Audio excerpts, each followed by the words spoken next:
Hello दोस्तों, आप सभी कैसे हैं। उम्मीद करता हूँ आप सभी बहुत ही अच्छे होंगे। हम आज की इस वीडियो में पढ़ेंगे क्लास 10th मैथ का जो 2024 का बोर्ड एग्जाम है। उससे हम देखेंगे 3 महत्वपूर्ण प्रश्न देखेंगे जो हर साल बोर्ड एग्जाम में पूछे जाते हैं। तो आइए हम देखते हैं हमारा पहला नंबर सवाल। यहाँ पर देखिए, हमारा पहला नंबर सवाल है, कर है एक लंबवृत्तीय बेलन के आधार का क्षेत्रफल 308 सेमी स्क्वायर है। यदि इसकी ऊंचाई 20 सेमी है तो बेलन का वक्र पृष्ठीय क्षेत्रफल ज्ञात ज्ञात कीजिए।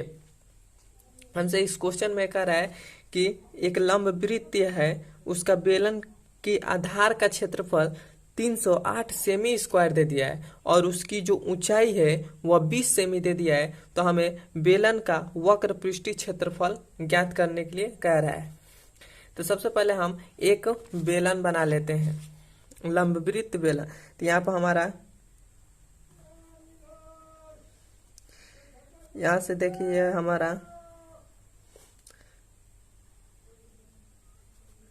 यह हमारा लंबवृत्त बेलन है और हमसे कह रहा है इसकी जो ऊंचाई है वह दे दिया है 20 सेमी।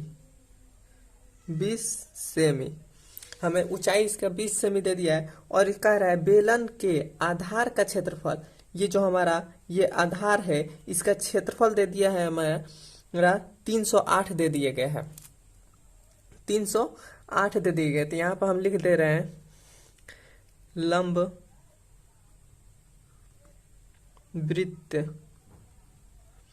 लंबवृत्तीय बेलन का आधार का क्षेत्रफल कितना दे दिया है, 308 सेमी स्क्वायर यहाँ पे दे दिया है।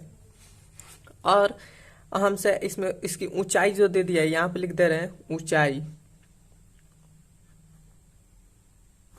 ऊंचाई हमें दे दिया है 20 सेमी। 20 सेमी दे दिया है और हमसे क्वेश्चन में ज्ञात करने के लिए क्या कर रहा है, बेलन का वक्र पृष्ठीय क्षेत्रफल। तो यहाँ पर बेलन का वक्र पृष्ठीय क्षेत्रफल। तो बेलन का वक्र पृष्ठीय क्षेत्रफल हमें ज्ञात करना है। तो हमारे पास बेलन का वक्र पृष्ठीय क्षेत्रफल का जो सूत्र होता है यहाँ पे लिख दे रहे हैं, बेलन का वक्र पृष्ठीय क्षेत्रफल। बेलन का जो वक्र पृष्ठीय क्षेत्रफल होता है वह होता है 2πr/h। इतना हमारे पास बेलन का वक्र पृष्ठीय क्षेत्रफल होता है। और हमें इसमें देखिए पाई का मान हम जानते हैं 22/7 होता है और हम r का मान नहीं जानते हैं और h का मान जानते हैं। तो हम r का मान कैसे निकालेंगे, r का मान हम यहाँ से निकालेंगे। बेलन का आधार का जो क्षेत्रफल है वो होता है, बेलन का आधार का क्षेत्रफल होता है, यहाँ पे लिख रहे हैं बेलन का आधार का क्षेत्रफल। बेलन का जो आधार का क्षेत्रफल होता है वो होता है πr²। अब हम यहाँ से r का मान निकालेंगे। तो बेलन का आधार का क्षेत्रफल हमें दे दिया है 308 दे दिया है। पाई का मान हम जानते हैं 22/7 होता है और r का मान हमें ज्ञात करना है। तो यहाँ पर लिख रहे हैं r²। अब हम देखिए यहाँ पर हमारा 7 भाग में है तो इधर जाएगा तो हमारा गुणा में हो जाएगा। तो ये हो जाएगा 308 गुणे 7 और इधर गुणा में है, तो इधर जाएगा तो भाग में हो जाएगा। तो ये हमारे पास हो जाएगा 22 बराबर में हो जाएगा r²। अब देखिए, अब हम इसका 7 से इसमें गुणा करेंगे तो हमारे पास हो जाएगा 8 7 56 का 6 हो जाएगा, 5 हासिल, 7 0 0 6 और 7 3 का 21, ये हो जाएगा 21 66 हो जाएगा और इधर नीचे हो जाएगा 22 और ये उधर हमारा हो जाएगा आर स्क्वायर। अब हम जब हम इसको काटेंगे तो हमारे पास हो जा रहा है 11 दूना 22 और हो जा रहा है 11 एकन 11 और 11। जब हम इसे काटेंगे दोनों को तो हमारे पास टोटल आ जाएगा 98 आ जाएगा। इधर 98 बराबर में आर स्क्वायर है। अब हम इस स्क्वायर को इधर भेजेंगे तो हो जाएगा हमारे पास आर बराबर हो जाएगा √98 हो जाएगा। अब हम इसको निकालेंगे तो हमारे पास हो जाएगा आर बराबर 7/2 हो जाएगा। इतना हो जाएगा। अब हम आर का मान हमारा निकल गया। अब इसी सूत्र पर हम बैठा देंगे। तो हम यहाँ पर इसी सूत्र पर बैठा रहे हैं। तो यहाँ पर देखिए हम हल कर रहे हैं यहाँ पर। तो हमारे पास जो बेलन का वक्र पृष्ठीय क्षेत्रफल होता है वो होता है 2π r स्क्वायर। तो ये हो जाएगा 2π r h। आर स्क्वायर हम गलत बोल दिए, RH होता है। तो हमारे पास हो जाएगा 2 तो है ही गुणे 22/7 हो जाएगा और गुणे आर का मान हमारे पास दे दिया गया है। यहाँ पे देखिए 7/2। तो यह हो जाएगा 7/2 गुणे h का मान हमारा कितना दे दिया गया है। यहाँ पे देखिए ऊंचाई h इसे कहते हैं h, तो 20 सेमी दे दिया गया है। तो यहाँ पर लिख देंगे 20। इतना हो जाएगा।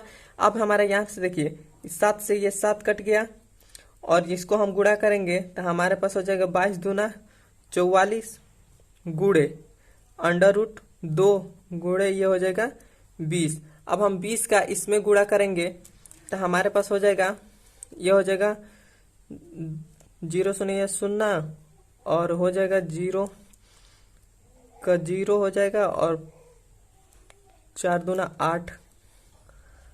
8। तो यहाँ पर 8 हो जाएगा और हो जाएगा 4 दूना 8।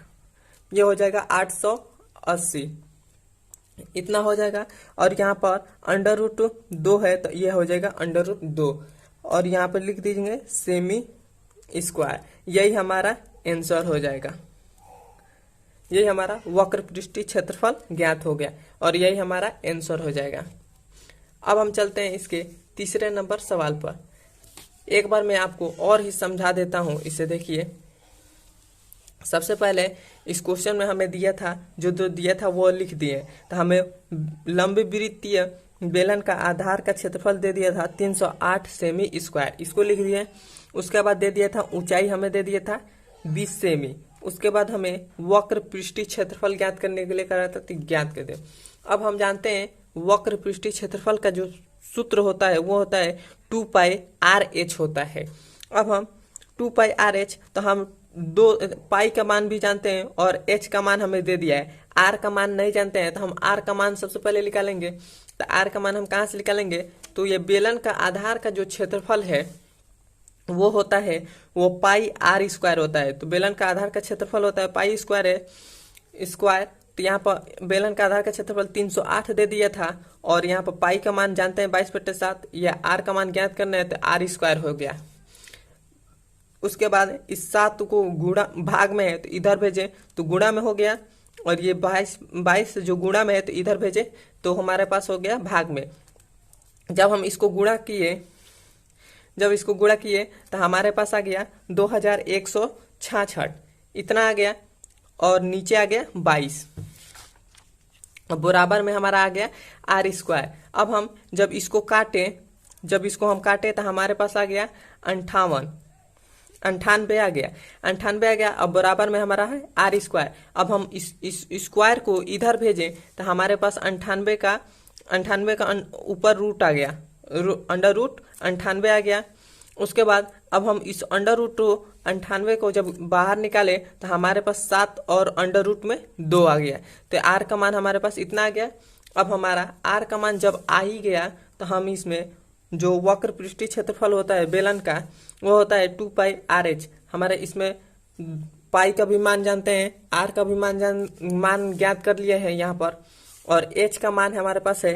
तो h का मान हमारे पास 20 है। अब इसमें भरकर उसको बस हल कर देना था। तो हमारे पास आ गया 880 √2 सेमी स्क्वायर, यही हमारा आंसर हो जाएगा। अब हम चलते हैं इसके दूसरे नंबर सवाल पर। तो देखिए दूसरा नंबर हमारा सवाल है, कह रहा है द्विघात समीकरण x² - 6x + 8 बराबर में 0 के मूलों का योगफल तथा गुणनफल ज्ञात कीजिए। हमें इसमें द्विघात समीकरण ये दे दिया गया है और इसका मूलों का योगफल पूछ रहा है और गुणनफल पूछ रहा है। तो हम मूलों का सबसे पहले मूल हम निकाल लेते हैं, तो इसका हम गुणनखंड करेंगे। तो गुणनखंड कैसे करते हैं, यहाँ पर सबसे पहले इसको उतार लेते हैं। तो यह है x² - 6x + 8 बराबर में है 0। अब हम इसका गुणनखंड करेंगे। तो गुणनखंड कैसे करते हैं, यहाँ पर कुछ भी नहीं तो 1 है, तो 1 का इसमें गुणा करेंगे तो ये हो जाएगा 8 हो जाएगा। अब हम 8 का ऐसा अभाज्य गुणनखंड करें कि जोड़ने घटाने पर 6 माइनस का 6 आ जाए और गुणा करने पर 8 आ जाए। तो हमें 4 दूना 8 होता है, ये देखिए 4 दूना 8 होता है और इसको 4 और 2 6 होता है। यहाँ पर 4 और 2 6 होता है, परंतु यहाँ पर माइनस में चाहिए तो ये भी माइनस हो जाएगा, ये भी माइनस हो जाएगा। तो 4 2 6 हो जाएगा, 6 हो जाएगा, ये हो जाएगा 8। तो यहाँ पर हम माइनस का 4 और माइनस का 2 लेंगे। तो यहाँ पर हमारा हो जाएगा x² माइनस का 4x माइनस 2x प्लस में हो जाएगा 8 बराबर में हो जाएगा 0। अब हमारा यहाँ से इन दोनों में और इन दोनों में कॉमन लेंगे, हमारा जो कॉमन आ रहा है उसे कॉमन लेंगे। तो इन दोनों में हमारा x कॉमन आ रहा है, तो यहाँ पर हम x कॉमन ले लेंगे। अब ये एक x से एक x कटेगा तो हमारे पास 1x आ गया, या माइनस है तो माइनस का चिन्ह लगा देंगे। यहाँ से x कटेगा तो माइनस का 4 आ जाएगा और यहाँ पर माइनस का 2 कॉमन आ रहा है, माइनस का 2 कॉमन आ रहा है। तो ये माइनस से 2 कट गया तो इधर बचा x और यहाँ पर देखिए माइनस प्लस माइनस होता है और 2 चौको 8 हो जाएगा, तो यहाँ पर हो जाएगा 4। अब बराबर में हमारा हो जाएगा 0। अब हम इसको एक कोष्ठ में लिखेंगे तो ये हो जाएगा x - 4 एक कोष्ठ में, और इसको एक कोष्ठ में लिखेंगे तो ये हो जाएगा x - 2 बराबर में हो जाएगा 0। अब इन दोनों के बराबर में 0 लाएंगे तो ये हो जाएगा x बराबर हो जाएगा x - 4 बराबर में 0, और इसको भी लाएंगे तो x - 2 बराबर में 0। तो हमारे पास x बराबर हो जाएगा 4 और इधर हो जाएगा x बराबर हो जाएगा 2। अब ये हमारा अल्फा का मान निकल गया, अल्फा का मान हमारे पास आ गया 4 और इधर बीटा का मान हमारे पास आ गया 2। अब हम जानते हैं, यहाँ पर लिख रहे हैं, हमसे कह रहे हैं मूलों का योगफल तथा गुणनफल। तो यहाँ पर लिख रहे हैं शून्यकों का योगफल, यहाँ पर लिख रहे हैं मूलों का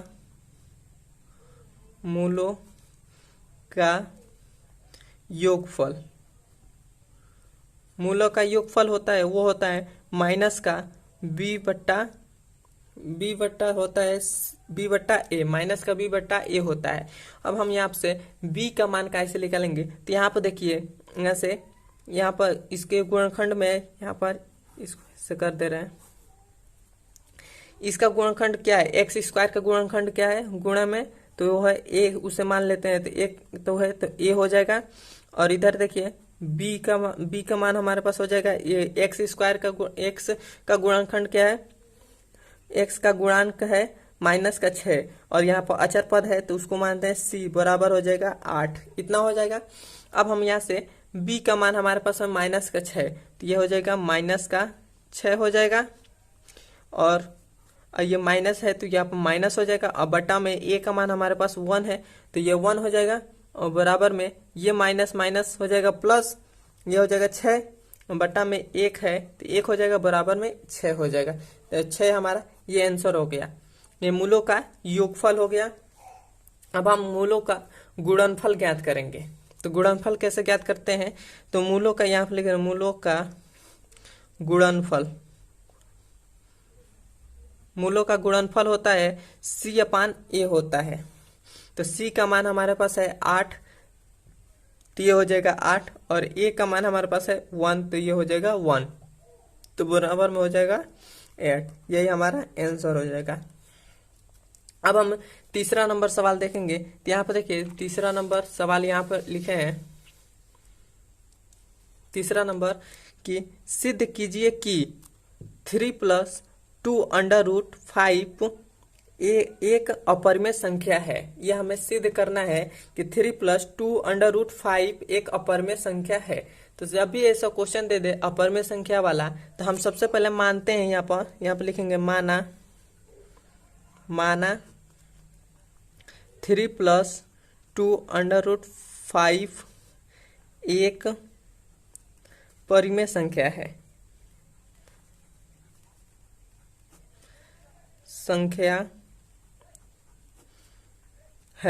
जब भी ऐसा क्वेश्चन दे दे कि 3+2√5 एक अपरिमेय संख्या है, तो हम उसे मान लेते हैं कि ये जो 3+2√5 एक अपरिमेय संख्या है। मान लेते हैं हम कि यह परिमेय संख्या है, इतना मान लेंगे। उसके बाद हम क्या करते हैं, जब ये हमारा परिमेय संख्या है तो वो p/q के रूप का होगा ही। तो यहाँ पर लिख दे रहे हैं, यहाँ पर p/q का रूप का होगा, तो ये हो जाएगा 3+2√5 बराबर हो जाएगा p/q। क्योंकि हमारा जो ये परिमेय संख्या है तो p/q के रूप का हो ही गई, ये p/q हो गया। अब यहाँ से देखिए इस 3 को इधर भेजेंगे, तो इधर प्लस में इधर हो जाएगा, तो 2√5 बचेगा, बराबर में हो जाएगा, ये हो जाएगा 3 इधर प्लस में, तो इधर आएगा तो माइनस में हो जाएगा, तो हो जाएगा p/q -3 हो जाएगा। अब हम इस 2 को भी इधर भेजेंगे, तो इधर 2 गुणा में है तो इधर आएगा तो भाग में हो जाएगा। तो यहाँ पर देखिए, तो ये इधर बचेगा √5 बराबर हो जाएगा p/q, और इधर माइनस में है 3, और ये जब गुणा में है तो इधर आएगा तो भाग में हो जाएगा, तो ये हो जाएगा 2। इतना हो गया, 2 हो गया। अब हम 2 हमारे पास हो गया, और हम जानते हैं ये हमारा p/q के रूप का आ गया कि नहीं। तो ये हमारा p/q के रूप का है, तो यहाँ पर लिख रहेंगे चूंकि p-3/q2 एक परिमेय संख्या है। यह हमारा जो ये है, ये परिमेय संख्या है, ये पूरा जो हमारा है ये परिमेय संख्या है, तो ये भी हमारा परिमेय संख्या ही होगा।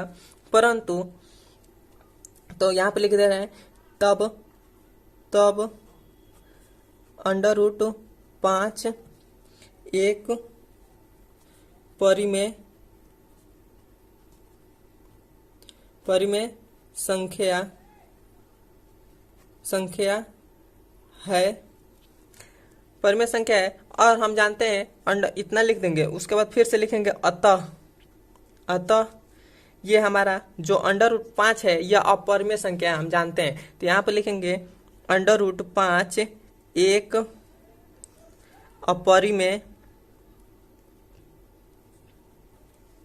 अपरिमेय संख्या है, अपरिमेय संख्या है। तो ये भी हमारा अपरिमेय संख्या भी होगा, तो अपरिमेय संख्या है।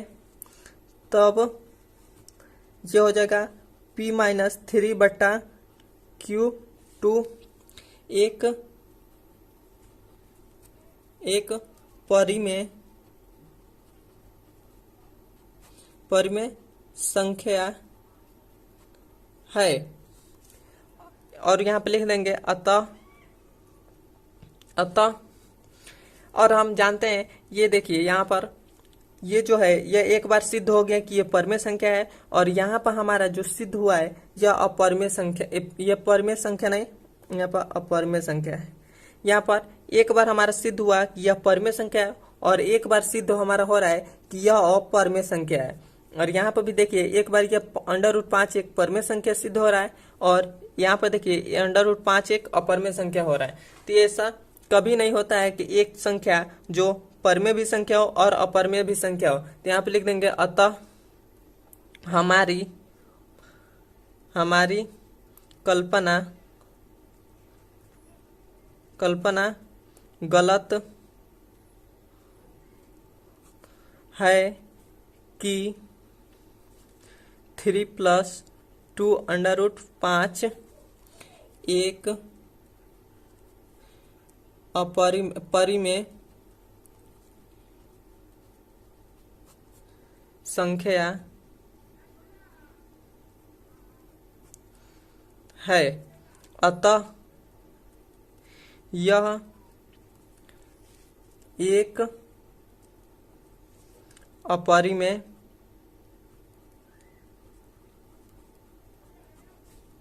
संख्या है। यह हमें सिद्ध करना था, यह हमारा सिद्ध हो गया। वीडियो आपको अच्छा लगे तो वीडियो को लाइक, सब्सक्राइब और कमेंट में मुझे बताएं कि वीडियो कैसा लगा है, और नहीं समझ में आए तो वो भी बताएं। मैं फिर से नए वीडियो बनाऊंगा जिसमें कोशिश करूंगा आपको पूरी तरह से समझाने के लिए। मिलते हैं इसके अगले नंबर वीडियो में।